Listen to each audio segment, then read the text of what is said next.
What's the word, YouTube? I got y'all with another video. We got four missing persons found alive on video, aka chilling scares. I appreciate y'all watching the video. Make sure y'all subscribe, make sure y'all turn the lights on, make sure y'all share the video.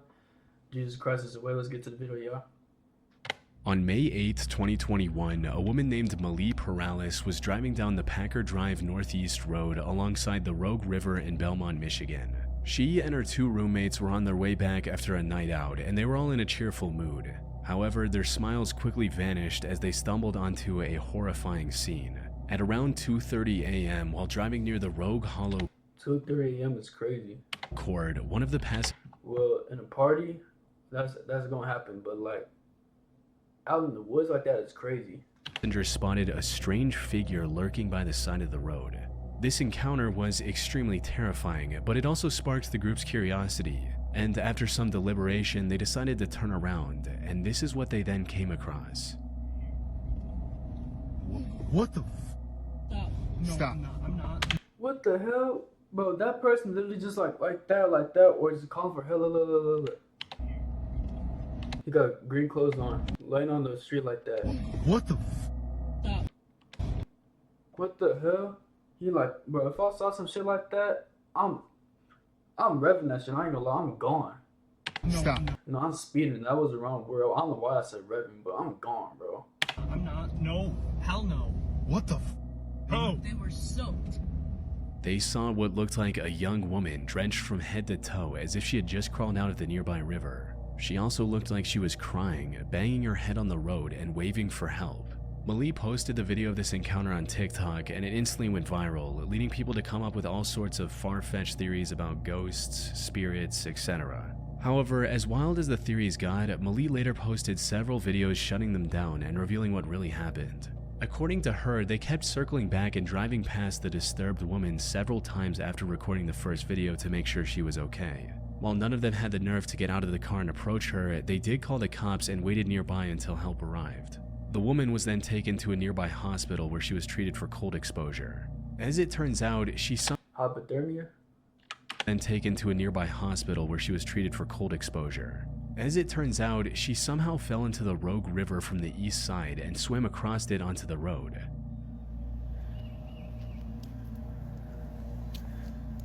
Yep, she had to have come up out of the water. Yep, there's a dig spot there. So she came up from down there. That's had to have been why she was so wet.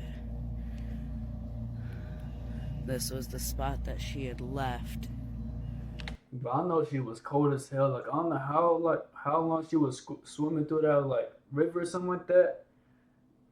No, if it was like wintertime, 30 degrees, bro. Oh my goodness, like she would have been hella cool. Hypothermia plus the swimming in the water trying to save your life, and then you just call for help on the side of the street, bro.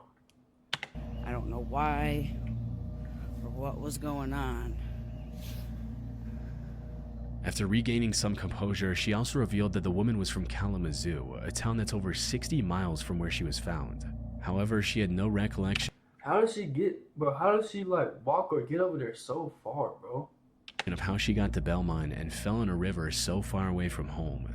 From what we know, she was most likely experiencing a severe mental break where her memory gap was caused by a rare condition known as fugue state, something we covered in our previous video on the most disturbing mental disorders. For those who don't know, a fugue state is a rare condition where a person suddenly loses their memory and starts acting like someone else. They might wander off. That is scary. I ain't gonna lie, bro. I remember reacting to that video with y'all, and it was like he said, oh my god, I can't even explain it. Let him explain it. Condition where a person suddenly loses their memory and starts acting like someone else. They basically live in a third person, in a different person's like body or something like that, if I'm right or wrong. Wander off, travel long distances, or do things completely out of character without realizing anything is wrong. It's usually triggered by extreme stress or trauma, and once it's over, the person often has no memory of what happened. And while this condition is quite rare, all the signs suggest that's exactly what happened to this mysterious woman from Kalamazoo, especially since the authorities later found her car parked behind a random house just east of the river. She likely drove to that neighborhood on her own but had zero memory of doing so, which fits perfectly with the known symptoms of fugue state. Malie also shared her video in a local Facebook group. That is crazy. I ain't gonna lie. Like, wait, how does she remember like to jog? Like she remembered to do that, but I don't know. hoping to find more answers about what went down. Unfortunately, the responses she received weren't as helpful as she'd hoped, since most people in the neighborhood believed the screaming and noises were just the sounds of a wild animal, like a coyote. But there were a few responses that deepened the mystery. Like this one person who remembered meeting her earlier that same night, stating, "Saw this person between Van Dam and Packer Woods around 10:15 p.m. Friday. Asked her if she needed help, to which she responded no." Another person also mentioned hearing about a woman walking into his neighbor's house, yelling hello 3 times and then leaving on her own. And while this added further evidence supporting the fugue state theory, these responses still left a key question unanswered. Who was she? Malie tried to contact both the police and the hospital for answers, but despite her insistence, both the police officers and the hospital staff refused to reveal her real name. That said, we still have enough information to make an educated guess. Based on everything I could uncover, the mysterious woman in this unsettling video was most likely Mei Zhou. She was a 28-year-old Chinese woman who went missing from Kalamazoo. Bro, that look like an old lady from right there. Hold on. Did guess, based on her real name. That said, we still have enough information That look like an old lady, bro. to make an educated guess. Based on everything I could uncover, the mysterious woman in this unsettling video was most likely Mei Zhou. She was a 28-year-old Chinese woman who went missing from Kalamazoo on May 6, 2021. Before her disappearance, she told her friends that she felt like she was being followed by a stalker she met online. Unfortunately, these are the only details about her case that were made public.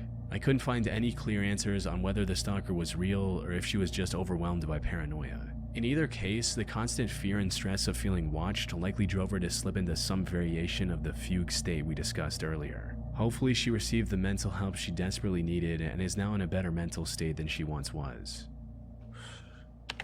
God bless her. Tracking down a missing person can be an extremely daunting task, but tracking down a person's personal information often isn't. For example, just by knowing your name and the town or city you live in, I could probably find out your address, phone number, Is this an ad? make and model, all our info, dollars a person, and see what they can out record to off per your the word we're doing an IRL if your personal data is exposed. 24. In June of 2024, streamer Lacey and his friend Clicks were doing an IRL live stream in Miami, Florida. The two were simply going around town and having fun. What they didn't realize was that this stream would end up saving someone's life. It happened a few hours into the stream when they sat down at the Starlight Hotel Cafe for lunch. As they waited to order, a guy walked up to their table wearing nothing but neon green shorts. I think I saw this before. Lacey and Clicks initially assumed he was just another fan eager to talk to his favorite streamers, a pretty typical scenario for popular IRL streamers. But something about this young man didn't sit right. He was trying to keep a conversation going, but his words were slurred and nothing he said really made sense. Hey, are you sparring, bro? Are you sparring? Yo, you good, bro? Good what? The streamers figured he was either drunk or on some kind of drugs. For content, they started poking fun at him a bit before shifting their focus back to their stream. But the guy continued to linger around, acting very odd and saying unintelligible sentences for the next half hour or so before finally leaving them for good. The streamer simply labeled it as an odd interaction from someone under the influence of something or another and continued on with their stream. Lacey later uploaded an edited That's crazy. Like, they ain't even ask bro for help. That's crazy. down version of this stream on his YouTube channel. And that's when he got an email that made him realize the significance of what they had just caught on camera. 2 days after this video went up, Lacey received an email from a man named Trent claiming to be the brother of the guy seen in green shorts. It read, "Hello, my name is Trent Coleman, and my missing little brother from Michigan was on Clicks and Lacey's stream in Miami. He was wearing green shorts and they were making fun of him. He is not on drugs, he is schizophrenic, and he is 17 years old. If someone can contact me about this, I would be so thankful. He has been missing for 3 months, and his case was put on homicide in Michigan." In most cases, emails like these are just trolls trying to mess with creators. However, after some research, Lacey discovered that Trent was actually telling the truth and posted this new development on Twitter stating, 3 months ago, a 17-year-old kid went missing and was put on homicide. Yesterday on stream, he came up to me and Clicks, and now his family knows he is alive and in Miami. I wasn't sure if I should make this public, but I'm hoping somehow this helps him be found for his family. In a reply to his tweet, Lacey also attached an article that provided additional details about the case. Apparently, the teenager's name was Troy Coleman, and he had been missing from his home in Michigan since May of 2020. Damn, like, he's from Michigan and he went all the way to Miami, bro. Imagine that walk or something, bro. Like, how did he get from that all the way from there to there? Like, and he's got to be missing for like 3 months, like they said. Like, that dude must have like good cardio to walk that far, bro. But damn, good thing that the parents found him. 24. According to the article, Troy was last seen in Mount Morris.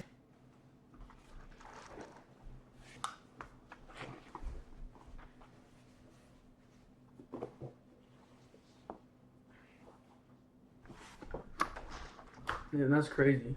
Township around 9:30 a.m. on May 17th. In the 3 months since his disappearance, he had somehow traveled from Michigan all the way to Miami with no. Nah, that is crazy. I ain't gonna lie. Like, that stream, they didn't even ask bro for help. Like, if you're watching this from a short right now, like, you've probably seen this before, but the dude with the green shorts in Miami, and then Lacey, and then the other streamer, they was streaming, and then they didn't know he was like missing everything like that. And he walked from like Michigan from all the way to Miami, and they didn't know they caught like a missing person. So that's messed up. Like, how did they do that though? Or he walked from all the way over there. No medication, no money, and no clear explanation of how he got there. This was extremely concerning considering Troy's lack of vital medication for his schizophrenia was known to cause serious hallucinations. His sudden reappearance only deepened the mystery. With no leads and no logical explanation, Michigan police were left so baffled. May 17th, 2024. Bro, that's the day I graduated. What the hell? That they even began This dude's 17, he's 6'3", what the hell? investigating his case as a potential homicide. So the fact that Troy randomly appeared on Lacey and Clix's stream and his brother just so happened to be watching that stream was nothing short of a miracle. But somehow the coincidences keep piling up, and what happened next made the whole situation even stranger.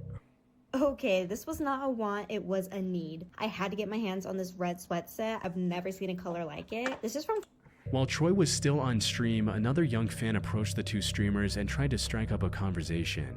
However, before he could even introduce himself, Troy interrupted them again and started saying something to the younger fan. He was still talking incoherently, which made the streamers even more uncomfortable and confused about his intentions. During this time, he also gave the younger fan the styrofoam cup he was holding. The young boy quickly took a sip of whatever was in the cup and walked away. Lacey's cameraman noticed the exchange and immediately pointed it out to the streamer. Bro, there better not be no lean, drug, bro, alcohol or anything like that, bro. What the hell? Now they were convinced that Troy was on drugs, and that raised a serious concern. Had he just given the kid... Nah, he definitely got to be on drugs because he was by himself walking from Michigan all the way to Miami, and he just gave that kid some like type of drugs like lean or anything like that. That is crazy as hell. And then he just laughing right there. What the hell? It's something laced. Not wanting to ignore it, Lacey decided to confront Troy, asking him directly what was in the cup. But to their surprise, Troy's answer was a lot more coherent than expected. He simply stated that it was just a soft drink from Beacon Hotel. What was in the drink? What was in that drink? In the drink? Yeah. You gave it to Lou. It was Coke from Beacon Hotel. Like Coca-Cola? Yeah. Making sure. You gave it to the kids. I gave it to a kid. This coincidental interaction gave authorities the crucial lead they needed. Troy was, in Why are you doing the trash? fact, staying at the very hotel he had mentioned. From there, it didn't take long for investigators to track down Troy and reunite him with his family, who were overjoyed to have him back. In a later interview with People.com, Troy's father, Wenskiii Coleman, shared even more heartbreaking details of what Troy went through. According to him, Troy actually wanted to visit Florida to find and meet celebrities. He did his research online and saved up as much money as he could before setting off. Troy made it to Atlanta by bus, but that's where things took a turn for the worst. During his stay in Atlanta, Dog, if he would have walked from all the way over there, oh my gosh, bro, he probably took it from like train, car, from anybody, all that. he was robbed of everything he had. Left with nothing, he He got robbed? traveled the rest of the way to Miami completely broke. Despite the hardship, his family was ultimately glad that he was still alive and well, with his father stating, "I'm just glad he's alive at this point and now can't believe we found him. We all feel a lot better and we thank everybody." From what I can find, Troy's been living with his family in Michigan ever since and has managed to stay out of any more trouble. Thank God he's still alive. On August 3, 2013, 40-year-old James DiMaggio invited family friend Christina Anderson and her 2 kids, 8-year-old Ethan and 16-year-old Hannah, over to his home in Boulevard, California. He claimed it was just a farewell visit before moving to Texas. And this wasn't anything unusual. James had been a close friend with both Christina and her husband Brett for quite some time and was like an uncle to the kids. And since Brett was away for a 3-month job in Tennessee, James helped the family regularly with things like driving Hannah to and from her gymnastics class. However, what seemed like an innocent invitation quickly turned into a horrifying nightmare. It started on August 4 when the children's grandparents called the police and reported the family as missing after not hearing from Christina all day. They also informed the police about the family's plan to visit James. However, when investigators reached James's home, it was already engulfed in flames. Firefighters rushed to the scene and suppressed the fire. Unfortunately, they were too late. Wait, did anybody die? Inside the burnt house, they discovered the bodies of Christina Anderson, her son Ethan, and even the family dog. No. Nah, this gotta be set up, or like they thought that before like killing them. That is crazy, bro. My condolences go out to their family. That's crazy as hell. And while this could have been nothing more than a tragic accident, the reality was far more cruel. Later autopsy discovered severe injuries on Christina. These included signs of plastic cable ties around her ankle and arms, duct tape marks around her neck and mouth, multiple fractures.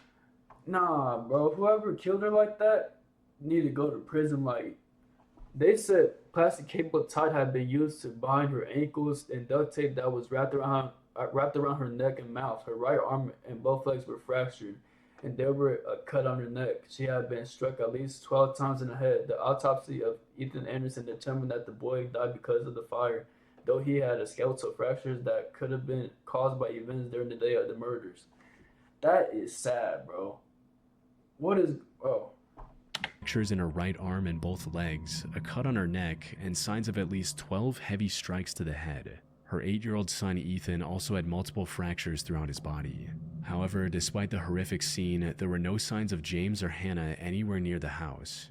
It didn't take long for investigators to connect the dots and realize that James DiMaggio was the mastermind behind this horrific crime. It also became clear that he had orchestrated the murders not just out of violence, but with the intent to kidnap Hannah. His actions were calculated. What? He's trying to kidnap Hannah, and that's the reason why he killed the son and the mother like that, I think so. That is one of the craziest things of all time, bro. Like, this dude's mind's gotta be crazy, bro. Like, all over, but, bro, hell nah, bro. God bless him, and that is sad, bro. And driven by some twisted obsession as he took her from everything she had in her life. After learning about this, the police quickly issued a statewide Amber Alert in hopes of getting any information regarding James and missing Hannah's whereabouts. In the meantime, investigators also discovered security footage of James passing through the Border Patrol checkpoint in Pine Valley at around 10 p.m. This also prompted them to launch a massive manhunt spanning the entire Pacific coast from British Columbia to Baja California. However, despite the massive effort and the hundreds of man-hours put into the search, the manhunt turned up empty. Every lead seemed to result in a dead end, and the odds of successfully rescuing Hannah started to dwindle with every passing day. Things looked bleak. That is, until 3 days later when 2 horseback riders spotted a man and a girl while trekking through the remote wilderness of Cascade, Idaho. They had seen the broadcast of Hannah's disappearance on TV and instantly recognized the young girl and her captor. They reported the sighting to authorities, who instantly began investigating the area, and soon after they found James's car with its plates removed to avoid detection. However, it still took them 3 more days to track down the campsite James was hiding in. The FBI had set up a jet with a sophisticated long-range camera recording from thousands of feet above, which is what you're seeing now. In the woods is crazy, I ain't gonna lie, bro. This footage confirmed they had found the missing Hannah. On the 10th of August, the FBI took it upon itself to rescue Hannah and mobilized a tactical team for the mission. They kept eyes on James for some time, looking for the right moment to attack. However, he was sticking close to Hannah, which made it near impossible for the rescue team to make their move. Fortunately, after some time, James moved away to gather some firewood. And while he was completely oblivious, Hannah actually spotted a rescue helicopter and started waving for help. This was the perfect opportunity, and the FBI didn't let it go to waste. They quickly moved in and carried Hannah to safety. After noticing the rescue mission, James took out one of the guns he had with him and fired at an officer. The rescue team No, this dude is a psychopath, bro. then returned fire, resulting in him getting shot 6 times in the head, arms, and Damn, 6 times in the dome and some in the body. upper torso. Hannah was finally safe. And while this was one of the most terrifying experiences a teenage girl can have, Hannah's managed to completely bounce back. She is now 27 years old and is happily living with her husband and 1-year-old son in Vancouver, Canada. What a way to bounce back. I have to finish this paper. I'm swamped. No one told me college would be so... On the 27th of May 2013 at around 4 p.m., 73-year-old Robert McDonough disappeared from his home in Portland, Maine. Now, an elderly person going missing is extremely stressful on its own. However, what made Robert's situation even more dire was the fact that he was also suffering from dementia. For those who don't know, dementia is a mental condition which makes it difficult to remember things, think clearly, or even recognize familiar faces. People with dementia can forget everything from their own names to the faces of loved ones, leaving them confused about where they are or how they got there. This can also extend to forgetting where they live. For someone with dementia, wandering Dude, this is what Joe Biden is going through. outside can quickly turn from a harmless mistake to a life-threatening situation. A person with memory loss isn't just lost in terms of direction, they're lost in terms of identity and awareness. They forget how to care for themselves, how to recognize danger, and how to make decisions in an increasingly hostile world. These conditions could prove to be lethal for a healthy young adult, and the danger is increased tenfold for a frail elderly man trying to navigate a world that no longer makes sense to him. He could have easily wandered into traffic or tripped and fallen in a remote area, and no one would have known. Put simply, Robert's life was in extreme danger. This is also why the authorities moved quickly after receiving the missing report and began searching every corner of the city within hours of his disappearance. Search and rescue teams spent more than 14 hours searching an area of Leamington after 73-year-old Robert McDonough, who has dementia, disappeared Monday afternoon. Around 6 a.m., search... Even though I never had dementia, that's probably like one of like the most like scariest disorders of all time, if that's the right word. But bro, missing with dementia and just like you have no clue what's going on, like you're just walking by yourself and then you don't have like no like consciousness of what's going on. You're just walking by yourself is actually scary, bro. Like, God bless to the McDonough dude that's missing. Teams were briefed and started to intensify their effort. It was going into the second operational period, which means we're starting to ramp up, using a lot of GPS technology. Well, again, we'd have our pilots, we'd have ATVs, canines. However, they were having a hard time figuring out where Robert could have gone. When someone with dementia goes missing, searching for them is not like searching for someone who's just wandered off. In most cases, they don't even realize they're lost at all. They might walk aimlessly or even retrace the same steps without ever reaching familiar ground. Their confusion can send them in any direction, far from where they should be. But then, about 14 hours into the search, something happened that no one saw coming. On May 28 at 6:30 a.m., a reporter from Portland's local network was recording a section about the disappearance of Robert on the street, when, out of nowhere, an old man walked into the frame. No way, that's him. Like, they literally, like, broadcasting it on live and they caught him. I'm speechless right now.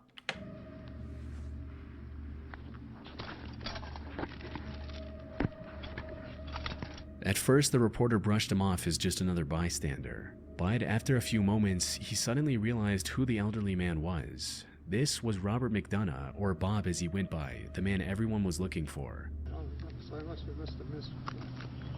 Anybody give a phone call? Calling the warden service there at the department. This is Bob. This is you. Identify him as Bob McDonough. I think so. It's Bob McDonough. Yeah. He looks a lot like a guy. Watch yourself. Yeah.